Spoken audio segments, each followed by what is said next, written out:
நிர்மல்குமார் எவ்வளவு வாங்கிட்டு வந்தாரு? ஆதவர்ஜுனா பாவம் இவ்வளவு பணம் வந்து பணம் தான் வாங்கிட்டு வந்தாரு உங்கள்கிட்ட. உங்களை சுத்தி இருக்கிற எல்லாருக்குமே நீங்க பணம் கொடுத்து தான் வாங்கியிருக்கீங்க போல. அதனாலதான் உங்களோட மைண்ட் ஃபுல்லா பணத்துல இருக்கு.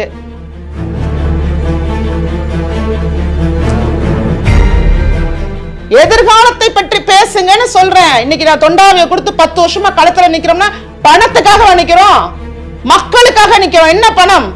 நான் சிங்கப்பூர்ல இருந்தவ, இவர் கூட போயிருக்க மாட்டாரு, ஷூட்டிங்க்கு போயிருப்பாரு. நான் என் சொந்த வருமானத்துல சொந்த கால்ல உலக நாடுகளை சுற்றி பார்த்தவர். இவ்வளவு நாளா நான் தொலைக்காட்சி நேரலையில எல்லாம் பேசிட்டு இருக்கிறத தான் விஜயே மேடையில பேசுறாரு. இங்க என்ன அரசியல கத்துட்டு போயிருப்பாங்க? திமுக தீய சக்தி, திமுக தீய சக்தி, திமுக தீய சக்தி, இதை மட்டுமா? இங்க பலதரப்பட்ட மக்கள் இருக்காங்க. அப்படி இருக்கும்போது நீங்க என்ன யாரும் எதுவும் பேசக்கூடாது, நீயே என்ன பத்தி பேசுற, நான் 10 நிமிஷம் பேசுவேன், 15 நிமிஷம் பேசுவேன், உனக்கு என்ன அப்படின்னு எப்ப கேள்வி கேட்கிறாங்களோ அப்பவே அவங்க அரசியலுக்கு தகுதியற்றவர். நேயர்கள் அனைவருக்கும் வணக்கம். இன்னைக்கு நம்ம நிகழ்ச்சியில சிறப்பு விருந்தினர் யாருன்னு பாத்தீங்கன்னா அனைத்து மக்கள் அரசியல் கட்சி தலைவர் ராஜேஸ்வரி பிரியா அவர்கள் இணைந்துள்ளார். வணக்கம். வணக்கம். வணக்கம். ஈரோட்ல வந்து பொதுக்குழு கூட்டம் நடத்திருக்காரு. அது பாத்தீங்கன்னா பிரம்மாண்டமா மாநாடு அளவுல வந்து நடந்திருக்கு. அதுல இன்னொரு சர்ச்சைகள் என்ன பாத்தீங்கன்னா, இப்போ தாவேக்காக்கு எதிராக பேசுறவங்க எல்லாம் காசு வாங்கிட்டு பேசிட்டு இருக்காங்க. இப்போ வந்து விஜய்க்கு எதிராக பேசுங்கன்றதுக்கு தூண்டி விடுறாங்க காசு வாங்கிட்டு. அந்த மாதிரி காசு வாங்கிட்டு தான் நீங்களும் பேசுறீங்களா மேம்? அப்படின்னா இப்போ விஜய்க்கு இணையதளத்தில் ஆதரவாக பேசுகிறவங்க அல்லது அங்கே வந்தவங்க எல்லாமே காசு வாங்கிட்டு தான் வந்திருப்பாங்களோ? ஏன்னா தான் எப்படியோ அப்படிதான் மற்றவங்கள பார்க்கத்தணும். உங்களுக்கு தெரியுமா இல்லையா? அது நாம் என்ன செய்கிறோமோ அதை தான் மற்றவங்கள பார்க்கத்தணும். அவர் அப்படி பேசுறது வந்து ஒரு பேச்சுனா என்ன மாதிரி? அரசியலில் ஒரு புரிதல் உள்ளவங்க வந்து அப்படி பேச மாட்டாங்க. அதுவும் ஒரு குறிப்பாக ஒரு தலைவர் அப்படி பேச மாட்டாங்க. பேசுறது வேறங்க. கொள்கை ரீதியாகவும் அரசியல் ரீதியாகவும் எதிர்கால அரசியல் குறித்தும் திட்டமிடுதலோட வரலங்கிறத தான் நான்லாம் பேசியிருக்கேன். நான் ஒன்றும் அவரை வந்து பர்சனல் அட்டாக் பண்ணலை.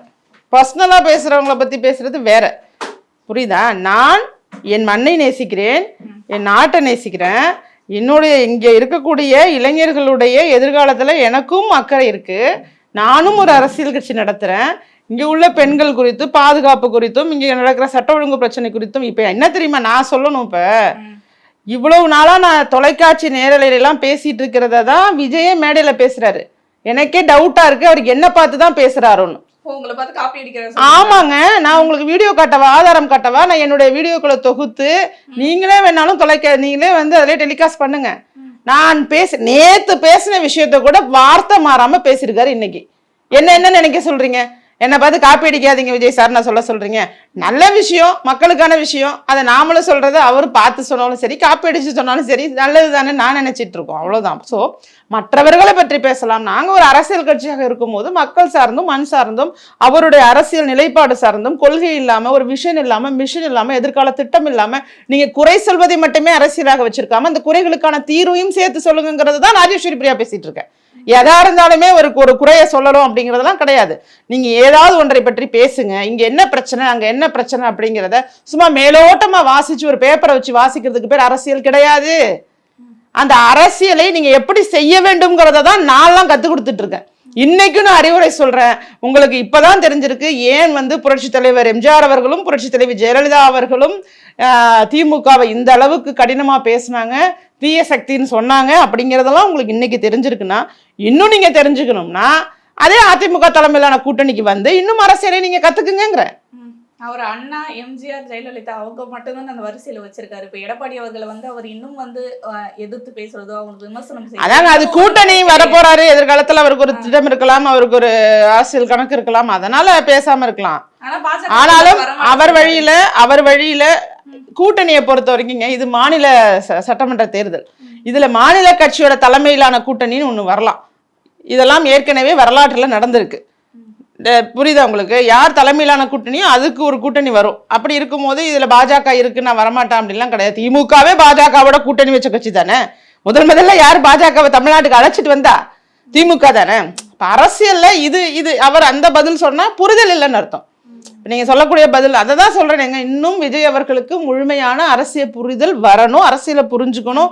இது ஒரு நீண்ட நெடுந்தூர பயணம். நீங்க தலைவராகணும்னு ஆசைப்படுறது தப்பு இல்லை, முதல்வராகணும்னு ஆசைப்படுறது தப்பு இல்லை. ஆனால் அந்த பயணம் அப்படிங்க அதற்கான படிநிலைகளை தாண்டணும். எடுத்த உடனே வந்தா உங்கள்கிட்ட எப்படி நாட்டை யார் ஒப்படைப்பா? எப்படி ஒப்படைச்சு நீங்க என்ன பாத்துக்குவீங்க? வாய் பேச்சான்னு கேட்குறேன். ஒரு பதவியோ ஒரு முதல்வரோ ஒரு நாட்டை ஒரு தமிழ் ஒரு மாநிலத்தை வந்து கிட்டத்தட்ட 8.5 to 9 கோடி மக்கள் உள்ள ஒரு மாநிலத்தை ஆட்சி செய்ய வேண்டும் என்றால் சினிமாவா இது? ஆட்சி செஞ்ச அப்புறம் தானே மேம் சொல்ல முடியாது நல்லா செய்யறாரா இல்லையா அப்படின்றது. வாய்ப்பு கொடுத்தா தானே தெரியும். அம்மா, அவர்களுக்கு கொடுக்கப்பட்ட சாதாரண மக்களை கூட்டுகின்ற ஒரு கூட்டம் போடுகிற இடத்தை கூட அவர்களால சரியா ஃபுல்ஃபில் பண்ண முடியலமா.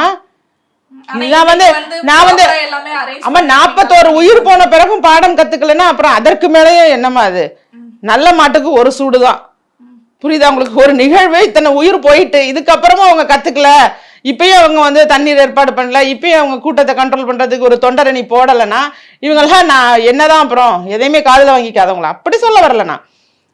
இதுவரைக்கும் அவருடைய அனுபவம் எல்லாமே நடந்த நிகழ்வு மொத்தத்திற்கும் பல காரணங்கள் இருந்தாலும் ஒன் ஆஃப் த ரீசன் தலைமை பண்போட ஒரு தலைவர் இல்லைங்கிறது தான். இப்ப if you are a leader, நீங்க ஃபர்ஸ்ட் என்ன திங்க் பண்ணுவீங்க அப்படின்னு கேட்டீங்கன்னா, என்னை நம்பி வரக்கூடியவர்கள் அப்படிங்கிறவங்கள பத்தி மட்டும்தான் உண்மையான தலைவன் யோசிப்பான். அவங்கதான் மக்களுக்கானவன். அவங்களுக்கு பசிக்கும், அவங்களுக்கு தாகம் எடுக்கும், கூட்ட நெரிசல்ல சிக்குவாங்க, இது மாதிரி எல்லாம் சிந்திக்கிறவங்க தான் மக்களுக்கான தலைவர். நான் லைட் ஆஃப் பண்ணி விளையாடுவேன், நான் வந்து அப்படி பண்ணுவேன் இப்படி பண்ணுவேன், என்ன பார்க்க எத்தனை மணி நேரம் வேணாலும் காத்திருப்பாங்க, நான் வந்து ஒரு மிகப்பெரிய ஒரு நடிகர், அதனால அந்த கூட்டம் வந்து அப்படிதான் நிற்கும் அப்படின்னு சொல்லி அவர்களை வந்து குறைவாக மதிப்பிடக்கூடாதுமா. அந்த இடமெல்லாமே அவர் இன்னுமே கத்துக்கணும். இப்போ ஓகே, இப்போ கொஞ்சம் கரெக்டா கொண்டுட்டாங்க, டைம் கீப் அப் பண்ணியிருக்காங்க, வாழ்த்துக்கள், பாராட்டிடுவோம்.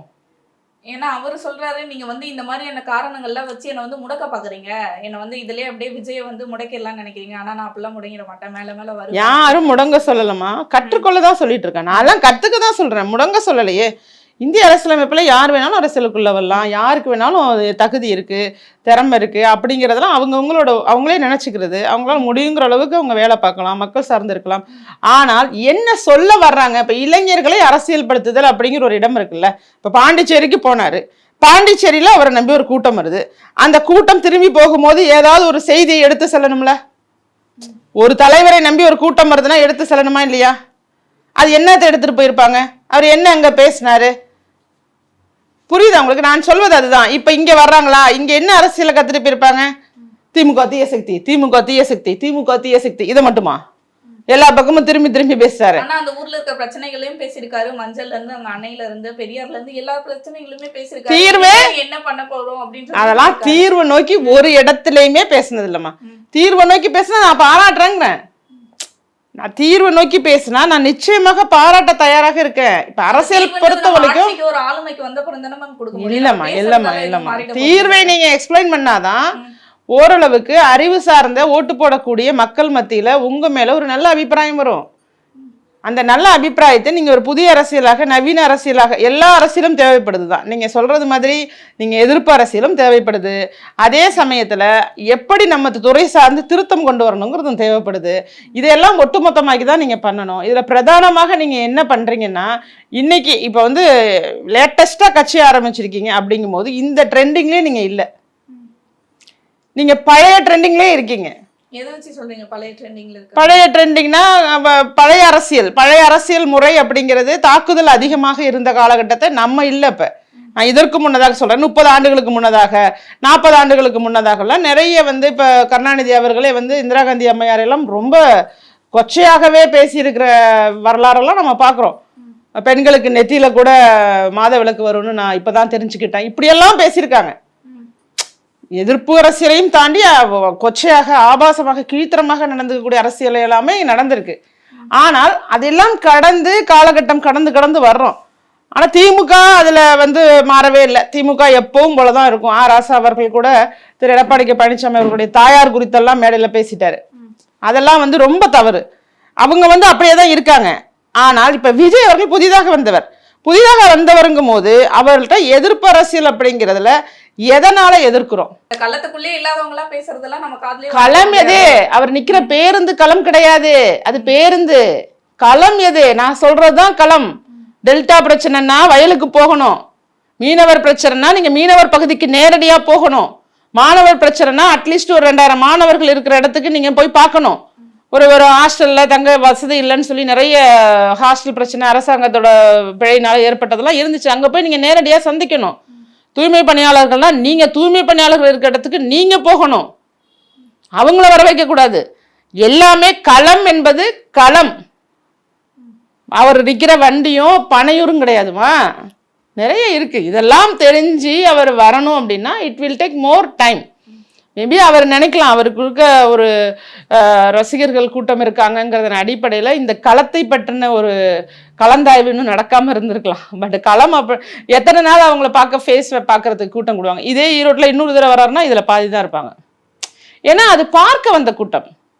ஒரு நடிகராக, ஆமாமா, ஒரு நடிகராக அவரே சொன்னது மாதிரி 30 ஆண்டுகளுக்கு மேலாக இன்னைக்கு உள்ள சின்ன பசங்க அவங்க பிறந்ததுலேருந்துன்னு வச்சுக்குவோம், இன்னைக்கு அங்க நிக்கக்கூடிய பசங்க அவங்க பிறந்ததுலேருந்து திரையில பார்த்த ஒரு நடிகர். அவரு அந்த நடிகர் நம்ம ஊருக்கு வர்றாரு, நேரில் வர்றாருன்னா அவரை பார்க்கணும்னு நினைக்கிறது நிச்சயமாக சினிமா மேல உள்ள ஈர்ப்பும் அந்த ஒரு நடிகர் மேல உள்ள ஈர்ப்பும் அதுதான். நீங்க தற்கொலை கூட்டங்கள் தான் சொல்றீங்களா? நான் அந்த மாதிரிலாம் வார்த்தை பயன்படுத்த விரும்பலமா. நீங்க மறுபடியும் என்னன்னா இழிவாக பேசக்கூடிய பேச்சாளர் மாதிரிலாம் என்னெல்லாம் நீங்க நினைக்க முடியாது. நான் தலைவர், நான் ஒரு கட்சியுடைய தலைவர். நான் மற்றவங்க இன்னைக்கு அரசியல்ல பொறுப்பு இல்லாம ஒரு துணை முதல்வராக இருக்கும் போது கூட கண்ணா பின்னான்னு வார்த்தையெல்லாம் பயன்படுத்தி பேசிட்டு இருக்கிறாரு உதயநிதி. அவர் எல்லாமே தலைமை பண்பை முதல்ல கத்துக்கணும். தலைமை பண்பு அப்படிங்கிறது என்னன்னா யாரையும் தரக்குறைவாக பேசுறது தலைமை பண்பு கிடையாது. நான் அதை ஒரு நாளும் செஞ்சதில்லை. நான் மீண்டும் மீண்டும் சொல்கிறேன், நான் மக்களை நேசிப்பவள், மக்களுக்காக குரல் கொடுப்பவள். மக்களுக்காக ஒருத்தர் அரசியலுக்குள்ள வந்திருக்காருன்னா அந்த இளைஞர் கூட்டத்தை அவர் எப்படி வழி நடத்தணுமோ அப்படி வழி நடத்த தவறாரு. இன்னும் அவர் பிரைட்டான மிஷனோட பேச தொடங்கி அமெரிக்காவில் உள்ள திட்டங்களையும் கனடா ரிவர் சிஸ்டத்தையும் சிங்கப்பூர் மாதிரி எப்படி மாத்துறது, எப்படி நம்ம இங்க ஊழலை ஒழிக்க போறோம், இங்க லஞ்சம் எந்தெந்த துறையில் அதிகமா இருக்கு, ஏன் அதிகமா இருக்கு, ஏன் மக்கள் அதை எதிர்த்து குரல் கொடுக்க மாட்டீங்க, ஏன் ஓட்டுக்கு பணம் வாங்குறீங்க, இந்த வாட்டி யாருமே ஓட்டுக்கு பணம் வாங்காதீங்க. கமான், இந்த அரசியலுக்குள்ள வாங்க, எதிர்காலத்தை பற்றி பேசுங்கன்னு சொல்றேன். இன்னைக்கு நான் தொண்டாவியை கொடுத்து 10 வருஷமா களத்துல நிக்கிறோம்னா பணத்துக்காக நிக்கிறோம், மக்களுக்காக நிக்கிறோம். என்ன பணம்?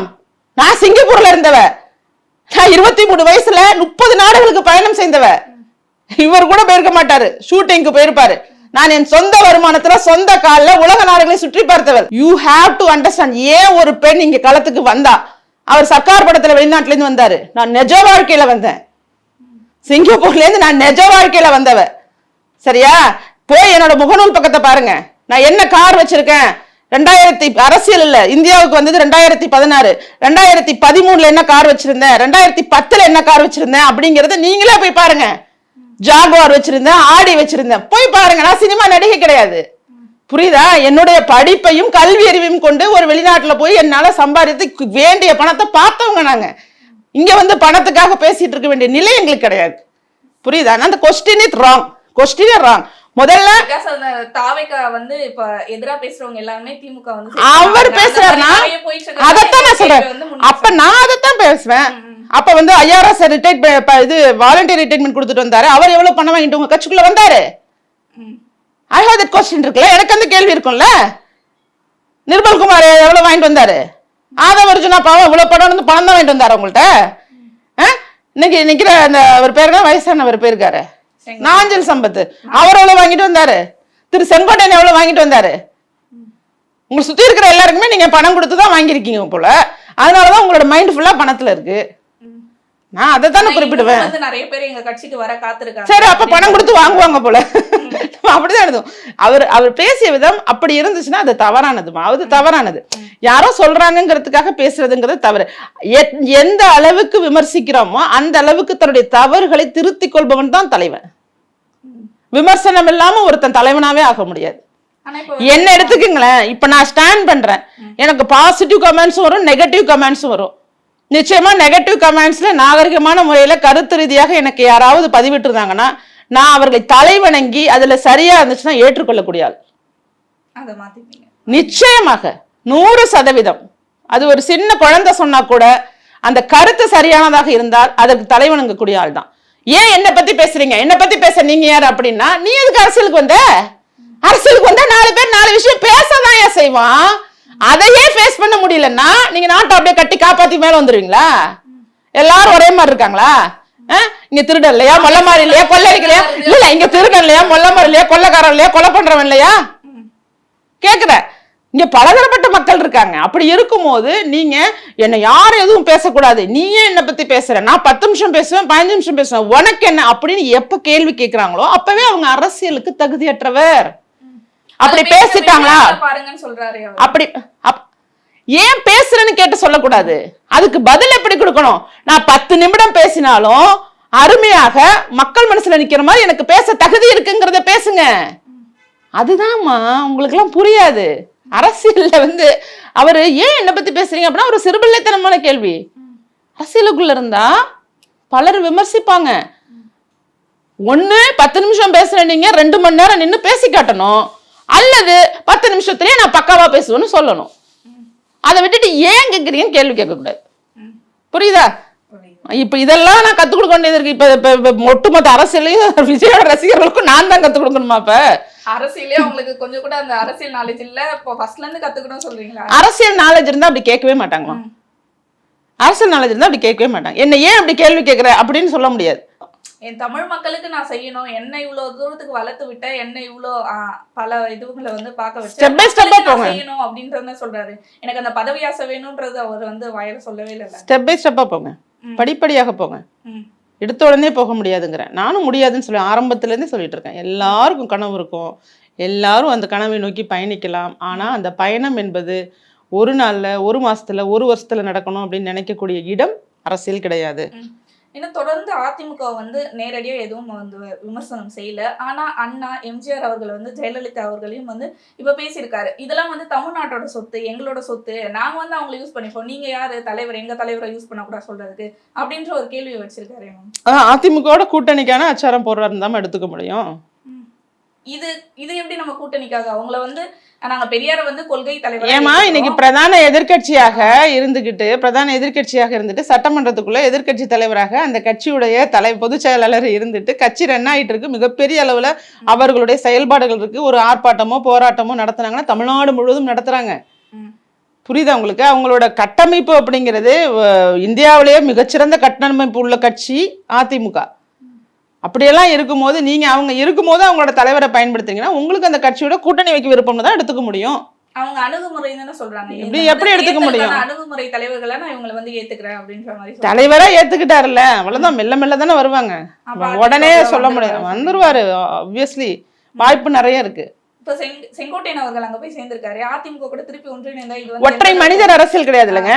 இவர் சேர்ந்திருக்காரு நீங்க போக கூடாது, அவர் சேர்ந்திருக்காரு அங்க போ, அங்க பிடிக்கலன்னு தானே இங்க வந்தாரு. அப்படி கிடையாதுங்க. ஆதவர்ஜன் அங்க போய் சேர்ந்துட்டு திரும்ப அவர்களை போய் பார்க்கலையா?